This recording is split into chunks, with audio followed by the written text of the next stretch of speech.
Aujourd'hui, c'est Hanouna, bête de série.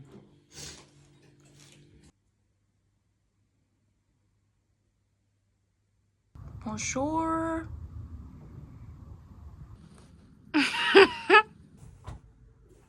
Bonjour, j'ai perdu mon baume démaquillant, je sais pas où je l'ai mis.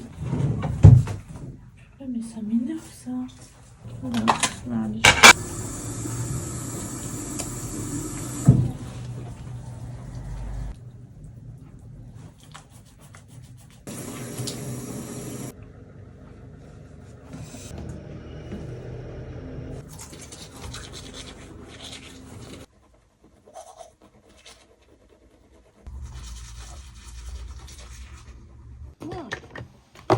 Là, je me prépare parce que je dois filmer une vidéo aujourd'hui. Petit sérum de chez Aesop. Je vais enfin commencer à filmer la vidéo sur l'essai sur la beauté que je suis en train de préparer depuis des semaines. Il est déjà 13h, du coup c'est l'heure du dohr. Je finis de me préparer, je prie mon dohr, je filme en dessus. Vous m'aviez demandé c'était quoi l'huile parfumée que j'utilisais et elle s'appelle Haramain Tanasuk. Alors je sais que moi je l'ai payé 7 $ au Bahreïn, genre ça fait même pas 6 €. Si en tout cas vous passez par l'aéroport du Bahreïn, sachez qu'ils la vendent à l'aéroport. Moi c'est parce que j'avais fait une escale quand je suis allée en Inde. Et également celui-là, c'est un oud au jasmin je crois. Il est au jasmin, il est tellement incroyable, c'est tellement bas.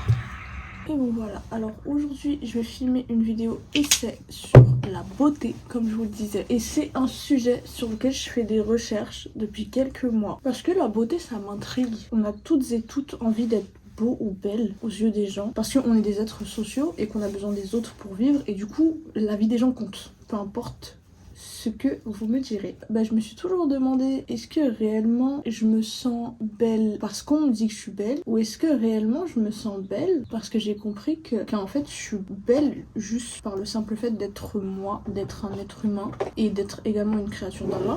Sachant que ça va faire 10 ans maintenant que je mets le hijab, parce que je l'ai mis en 2014, je saurais pas quelle date. J'ai complètement oublié et ça a eu un impact, on va dire, sur la manière dont je me suis vue en tant que femme, le regard des hommes sur moi, le regard de la société sur moi, la manière dont je visionnais la beauté, etc. Sociétalement parlant, je pense qu'on n'a jamais été à ce point obsédé par la beauté, même pas que par le visage, par le corps, par l'esthétique, le style esthétique dans lequel on se reconnaît. Et puis il y a un espèce de truc générationnel archi étrange. Les très très jeunes, de plus en plus jeunes, ils veulent ressembler à des grands et les grandes, de plus en plus tôt, elles veulent ressembler à des jeunes, mais genre des enfants. Et on le voit avec le retour de tout ce qui est coquette, esthétique, la tendance des rubans, la tendance des robes froufrou. Je trouve que ouais, c'est archi intéressant, il y a tellement de choses à dire. La chirurgie esthétique aussi. Depuis que la chirurgie esthétique, elle s'est imposée comme ça, j'ai toujours pensé que ça allait être une phase. Qu'il y allait avoir un moment où les gens, ils allaient dire « Oh !»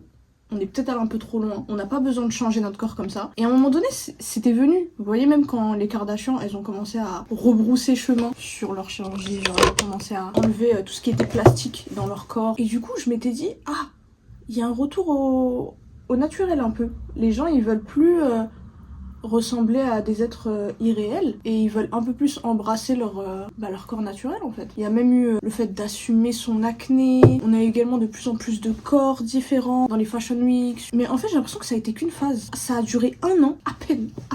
Et il y a tout le mauvais qui est revenu d'un coup. Il y a la tendance des corps très maigres avec des supermodèles comme Bella Hadid. Il y a également le fait d'enlever les...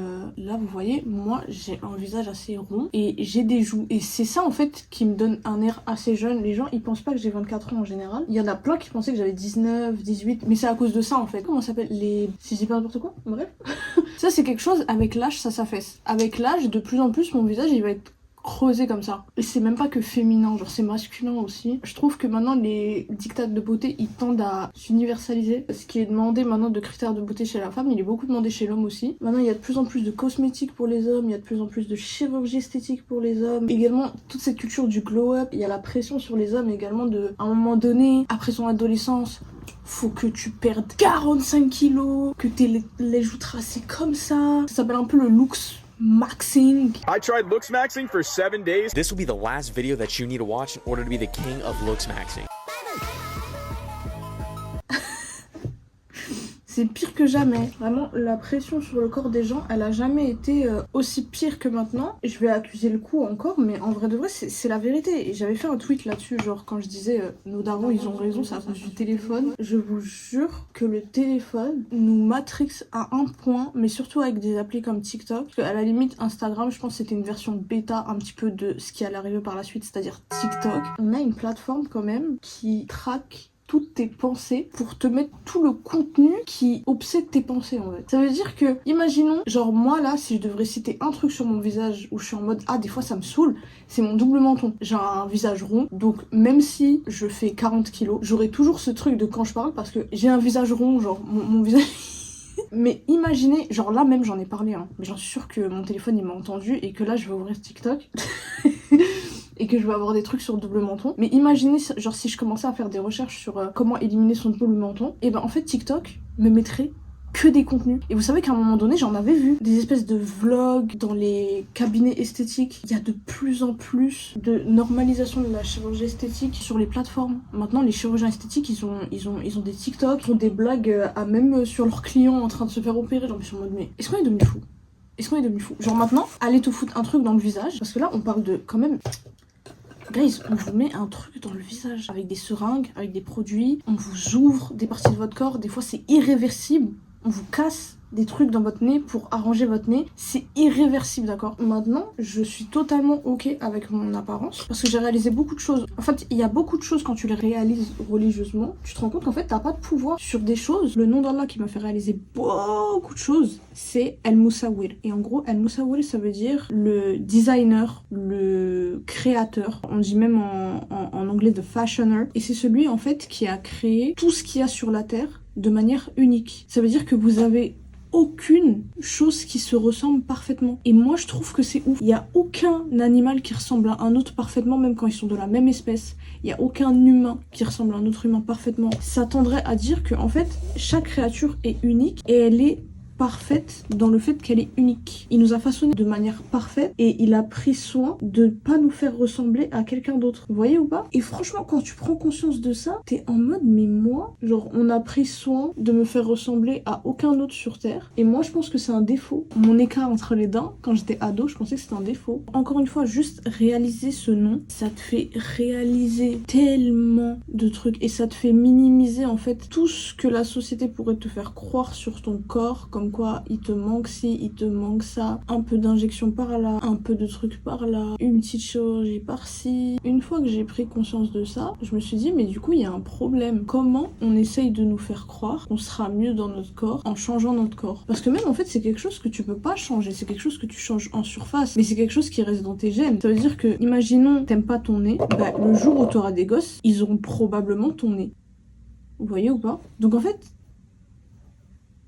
et j'avais vu un article sur ça de Bella Hadid qui disait qu'elle regrettait totalement de s'être fait refaire le nez. C'est ce qui enlève toute la génétique de son visage. Parce que également, t'as plein de caractères racistes dans la chirurgie. Et j'avais lu un essai sur ça qui disait que la chirurgie, quand elle a commencé à vraiment prendre de l'ampleur aux États-Unis, ça a commencé d'abord par tout ce qui est lifting, un peu, paraître plus jeune pour tirer le visage en arrière, effacer les rides. Il y avait des affiches publicitaires en gros qui disaient plus t'es jeune, plus tu vas garder ton taf. Et après, il y a eu les tendances des rhinoplasties. Et les rhinoplasties, c'est un truc de ouf quand j'ai vu un petit peu genre la source de comment ça a commencé les rhinoplasties. C'est quand il y a eu une grosse vague d'immigration après la Seconde Guerre mondiale aux États-Unis. Donc du coup, il y avait beaucoup d'Européens de l'Est qui venaient. Et en gros, la Seconde Guerre mondiale, elle a laissé ses traces. Ça veut dire qu'il y avait énormément de haine anti-juif. Et du coup, en fait, quand les gens, ils avaient un nez un peu arqué comme ça, un peu... ouais, les nez un peu grecs, genre avec une bosse. Et ben, en fait, les Américains, ils disaient « Ah, t'as un nez de juif ». Pour pas que les juifs ou les Européens de l'Est à l'époque qui étaient juifs, ou même des Européens de l'Est tout court, en fait, juste qu'il y avait un nez arqué. Pour pas, en fait, qu'on les associe à la communauté juive, ils se faisaient une rhinoplastie. Et quand vous voyez que c'est un truc qui est resté, genre jusqu'à maintenant quand tu vois des pays comme l'Iran où t'as un taux de rhinoplastie hyper élevé par année parce qu'en fait bah, les nez arabes du Moyen-Orient ils sont arqués en général. Et c'est un truc de ouf, c'est des trucs qui sont restés quoi. Après c'est bien parce que t'as beaucoup de mouvements sur les réseaux sociaux qui tendent à faire accepter bah, toutes les formes de beauté. C'est pas encore ça, c'est parce que en fait ça ne fait pas vendre, c'est surtout ça. Les particularités physiques ne font pas vendre. Et comme ça fait pas vendre, et ben en fait c'est pour ça que par exemple genre il y a une année où ils nous ont mis plein de modèles plus size sur les défilés, mais en fait ils ont très bien vu qu'une mannequin plus size elle aura jamais l'impact d'une Bella Hadid, c'est-à-dire d'une femme très fine, d'une femme avec des traits tirés, avec le visage comme ça creusé. Donc voilà, tout ça pour dire que le marketing il fait ce qu'il veut. S'il veut considérer quelque chose de beau, un attrait physique, une couleur de peau, parce que ça fait vendre, il le fera. Donc en fait les tendances autour du corps et les tendances autour de la beauté, c'est le pire truc à suivre parce que un corps c'est pas un vêtement, c'est pas un truc que vous changez comme ça, mais la société elle veut laisser penser qu'en fait si tu peux changer ce que tu veux. Ne laissez pas une industrie qui est là pour faire du profit vous faire croire que des chirurgies régleront vos problèmes. Ils sont là avant tout pour faire du profit, faut pas oublier ça. Même pour votre corps c'est traumatisant de subir des choses comme ça. Donc voilà, c'était ma petite aparté. Moi je vais aller tourner ma vidéo. Il est actuellement 17h08. J'ai énormément de travail à faire. Franchement, c'était une journée très chill. This is my second outfit of the day. Petite anecdote, ce gilbab, je l'ai depuis que je suis au lycée. Je crois que je l'ai acheté, je devais avoir 17 ans. 17, 18 je pense 16, 17 même. Et là, j'en ai 24. Look at me now. Mais bon, du coup là, je vais continuer ce que j'ai à faire en fait. Comment la journée, elle est passée vite, je suis choquée. Un pas vrai.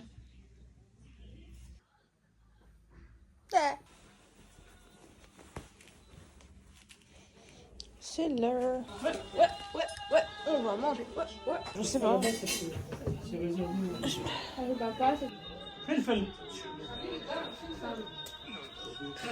T'as dit ça hier au taf.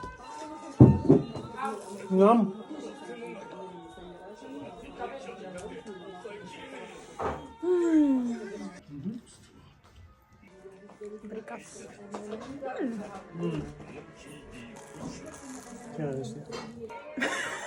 Tu veux que tu l'as appris que c'est ça? Tu veux de l'eau? Y a pas.